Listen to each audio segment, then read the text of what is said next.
E aí galera, tudo bem com vocês? Sejam mais uma vez muito bem-vindos ao Garage Vestron. Eu sou o Marcos Bucão, eu sou engenheiro mecânico, sou motociclista já há várias décadas e esse vídeo talvez seja o vídeo mais curto, mais simples que eu já fiz aqui no canal. Esse vídeo se trata sobre o pessoal fala que é um problema crônico, principalmente das Vestrons. Eu não chamaria de um problema crônico, eu chamaria de um problema frequente, uma vez que não acontece com todas, mas muitas vezes acontece, que é um problema no interruptor de partida da motocicleta. Algumas motos, depois de algum tempo, por sobreaquecimento, essa peça, os fios que compõem, derretem ou aquela sede de plástico, uma casquinha fininha, ela também se parte por sobreaquecimento e a peça colapsa. Tem gente que tem soluções mais complicadas, que mexem na originalidade da moto, tem gente que coloca relé para evitar aquele circuito que desvia o farol, tem gente que troca a base onde esse circuito é montado, coloca uma peça um pouco mais forte. A minha solução, que na verdade deixar claro, não é exatamente uma solução, é uma prevenção, é uma dica para a gente minimizar o risco de que esse problema aconteça. É uma dica tão simples que chega a ser até sem graça. Então, vamos tentar entender o que acontece realmente, por que essa peça falha. Se a gente der aí uma olhada mais atenta nesse assunto, vai ser muito fácil concluir duas coisas. Uma é a peça em si. Eu não vou pegar pesado aqui com a Suzuki, falar que foi um erro de projeto, ou que eles subdimensionaram a peça. Eu prefiro falar que foi uma peça dimensionada no limite. Tá? Ela não tem uma margem de segurança muito grande. E a segunda razão é mais do que óbvia, superaquecimento. Quando os fios derretem ou mesmo quando o plástico se quebra por ressecamento é devido a superaquecimento. Portanto, quanto a isso não tem dúvida. É uma peça com uma baixa margem de segurança projetada no limite que quando ela sofre um superaquecimento não projetado, ela simplesmente colapsa. Porém, sempre tem um porém. Tem um detalhe que a gente precisa atentar nessa história. Pensa comigo. Se a gente coloca um fio que é muito fino para um determinado circuito, esse fio vai derreter independentemente de ser um fio novo ou um fio mais velho. Da mesma maneira, se você colocar um fusível, por exemplo, de 5 amperes, passa por ele uma corrente de 6, ele vai derreter do mesmo jeito, seja um fusível novo ou um fusível mais antigo. Só que no interruptor não é exatamente isso que acontece. Não existe nenhum camarada que comprou uma Vestron, tirou da loja, um mês depois estava com problema de derreter o interruptor, ou 1 ano ou 2 anos depois. Esse problema, quando acontece, acontece bem depois. Então fica muito claro que tem algum outro elemento nessa equação que, com o passar do tempo, provoca isso. O que ele seria? Desgaste mecânico da hora da partida? Não, isso é irrelevante.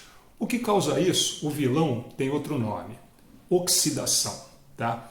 E, para comprovar o que eu estou falando, eu vou pedir auxílio para esse camarada que eu vou apresentar para vocês.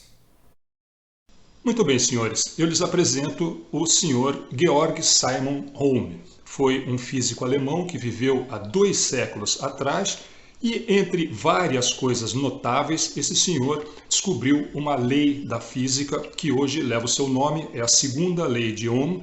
Ela fala que quanto maior a área da seção transversal de um condutor, menor será a sua resistência elétrica. E, naturalmente, vice-versa, quanto menor for a área da seção transversal de um condutor, maior será a sua resistência elétrica. É isso, pessoal. Tem uma outra lei da física muito básica, essa eu nem preciso chamar nenhum alemão para comprovar, a gente comprova isso todo dia em casa quando toma um banho quente no chuveiro elétrico. Quanto maior a resistência que uma corrente elétrica encontra, maior a temperatura que vai ser gerada. Basicamente é o seguinte, imagine isso aqui como sendo um fio elétrico, a gente tem aqui a seção transversal, essa é a área, tá certo?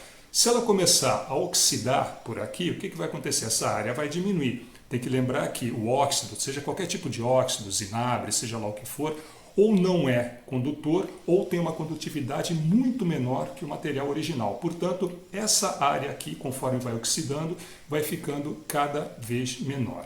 Não vou dizer, portanto, que foi a oxidação que causou o derretimento, mas ela detonou o seguinte processo.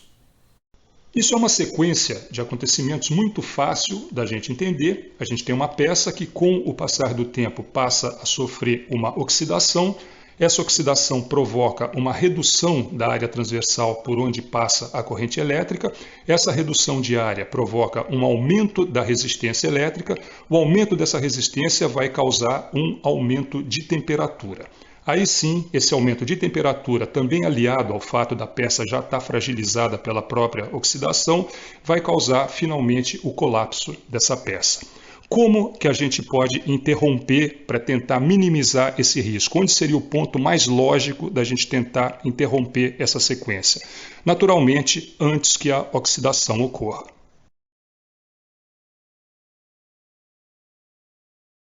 Então, e como que a gente vai tentar impedir ou minimizar que essa oxidação ocorra? Aí é aquilo que eu falei lá no início do vídeo, é uma solução tão simples, é uma dica tão simples e rápida que é até sem graça.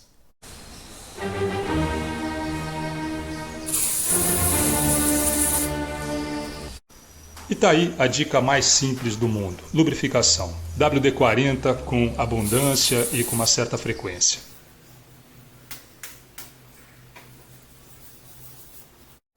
É isso aí, meus amigos. Como eu disse lá no início, mais simples do que isso, impossível.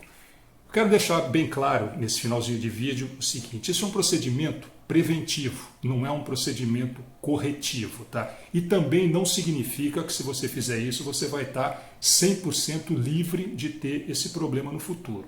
Essa é uma dica simplesmente para minimizar as chances de que isso um dia aconteça com você. Uma outra coisa também, esse procedimento deve ser feito desde o início, com a moto ainda nova, tá? Com a moto com os contatos bons, com os contatos íntegros. Não vai adiantar nada uma moto já com 6, 7 anos, que nunca recebeu nenhum tipo de lubrificação nessa peça, agora passar a WD-40, porque os contatos já vão estar oxidados, vão estar uma casquinha, estão na fila só esperando para o problema acontecer. Bom, chegamos ao final, eu agradeço muito a vocês que acompanharam. Quem gostou, deixa aquele like pra gente. Se você ainda não está inscrito no canal, se inscreva. Garage Vestron, toda hora um vídeo novo para essa galera que é apaixonada por motocicleta. Tchau, até o próximo.